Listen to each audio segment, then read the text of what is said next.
په قران کریم شه الله سبحانه و تعالی چې څنګه د خپل عبادت مشته حکم را کړی دی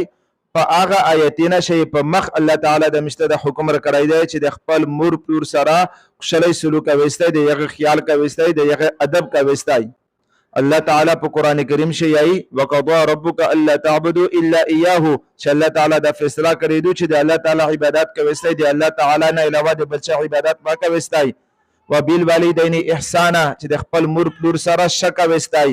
یا الله تعالی یي چې اما يبلغن عندك الكبر احدهما فلا تقل لهما اف ولا تنهرهما وقل لهما قولا كريما بیا الله تعالی یي چې په مور پلور شه دی یو یا دوا سره چې بوډا شي به د یغ د مخمخ اوف هم کوي او اغش کانستای ما د یغ سره شلی خبره کوي چې د توسه ناراضي شي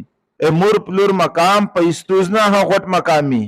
داغه مور نن میاشته مشقت برداشت کوي تکلیف برداشت کوي بیا چې شنکای وشي پیراش پارز ورته تیر کو خپل آرام نه کسي شنکی آرام کسي شنکی پلور گایز به وزي مقصدان پر اډوپټي کوي په وجو شي څوک وشکني په وجو شي څوک ځاړي ورته وکړو په وجو شي شرمنده شي خدا ارڅ برداشت کوي د خپل شجه خپل قبيله د خپل کور پاره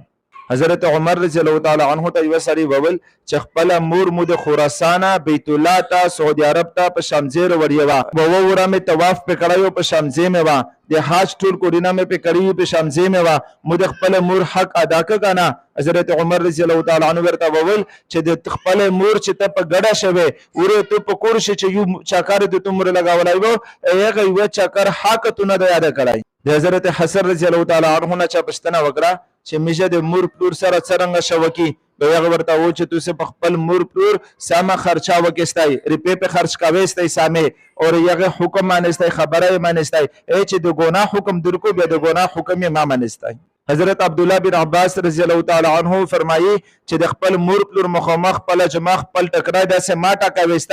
کې داشي د یغه جمعه یغه تقرینا گارد ورچکشي او یغه د تکلیف ملاوي شي تو نه مور پلور بیان راشي حضرت عائشه رضی الله تعالی عنها ارشاد فرمایي چې یو سړی روغی اپ صلی الله علیه وسلم ته د اکثر یو بوډا سړی وو بیا اپ صلی الله علیه وسلم بشتنه په وکړه چې د بوډا سړی څوک دیر سره یو ورته چې د مو پلور دی اپ صلی الله علیه وسلم ورته و چې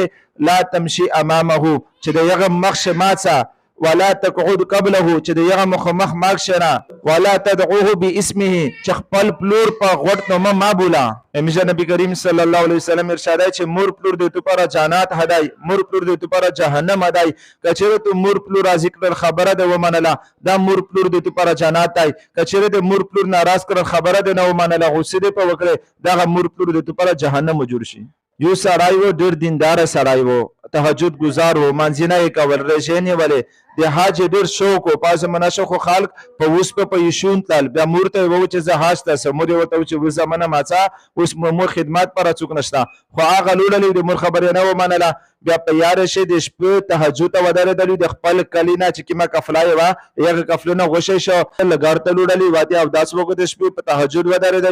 بیا څوک کاسر غول یغ د ونی ولې چې ته غالیه شوی داوی چې په یغه کلیشه واته چغړه کړي و د بادشاہ د کور ناصر زری پر کړي وي بیا خلک و چې داغه سړی غال دی وسمجه خلی غلطوي په منظر ته ودرې د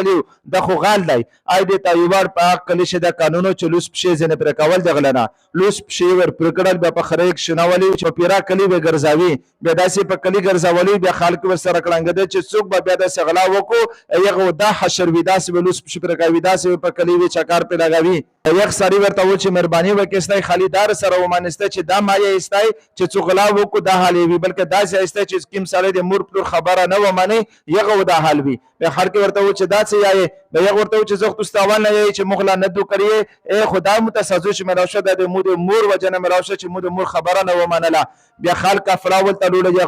چې کیم سره خلکو یغه پښتنه وکړه پاته ولګه چې د خو واقعي غال نه وو بیا خلک مافیزن وغوښتل چې می وسته در سره وکیلوس پښخم در پر کړل به یغه ورته چې داسه وکستای چې خپل کورته می وسستای په ورشه نه په ورشه می ورته شزسته توسه جنرو شستای به داسې ور سره وکړل په ورشه شناولي بیا یغه ګټ ور وته کولی ور وکړنګدلی فریادي ور وکاو موري ور تر وتلا موري چې چیرې د خو ګردول لای موري سور کول غلای ور کولا به یغه ته چې موري ز ګردول نه یې زده زیایا به چې موري وکټلې بیا واقعي ځای ولوس پښې ور پر کړی وی مور نه نستلې موري اشاره شپارس د وی کول چې لمو معاف کو تلوس پښې واپس ورکا دوا سره و دشبل چې گای چکشول دوا سره لوس پښې بالکل صحیح وی الله تعالی لوس پښې ور کړی وی عالمون به دا واقعیا شي دا واقعیا د عبرت پر سنو کوي چې ګوره د مور خبرې نه ومنله لوس پښې پرېښول چې مور یې راضي کړه مور یې ورته وویل چې مو معاف کړلی الله تعالی هغه لوس پښې دوه برابر بیا ورکړل الله تعالی په هر څه قادر دی الله تعالی هر څه کولی شي یوه بله وړکې واقعات ستاسو نه کوو یو سړی و بیا ښځې ورته ویلي وي چې زه دې تو سره ورکه و په دا شار چې ته د خپل مور زړه راوکوښې او مو ته راسکاوې چې زه ووینم په هغه به زه تو سره ورکه و سړی د ښځې په خبره شروع غی شیطون غلط کو مور یې الوله کړه زړه یې راوکښلي په تیلې چې زړه وخستی و یو ښځې ته یې راون و په ګالۍ شي په یار شي د ولس سره چې راولګېدلي پښه یې وشوېدله نو سکور شو بیا د هغه تیلې نه د هغه د مور زړه نه اوس ورته روغی چې زمانه خوش خو نه شولې اوس مې ستاسو ته سوچ پکور دی چې مور پلور د خپل زوی سره د خپل زمانې سره مور پلور څومره ډېر ښه کوي څومره ډېر تکلیفونه ورته برداشت کوي خو موږ تاسو چې ستر شي به همیشه اکثره داسې ښه نشي کولی لکه چې څرنګه د موږ سره ښه کړي دي پلور وي ګایز به وځي مقصدان پر ډپټي کوي څلور پنځه زامن وي څلور پنځه جنکۍ وي زړای وي دغه ټول صوتي کوشش کوي خو څلور پنځه شپږ اووه زامن ورته ستر شي دوه مور پلور نشي سوتی حالانکه الله تعالی په قران کریم شی ویلي دي چې مور پلور داسې سوتستای لکه چې څرنګه یې توسی په وړي کوری سوتري استای الله تعالی یې چې داسې دا و ورته کوي وقر رب ارحمهما كما ربياني صغيرا چې الله دې مو په مور پلور داسې رحم وکړه لکه چې څرنګه دغه په مشه په وړي کوری رحم کړای و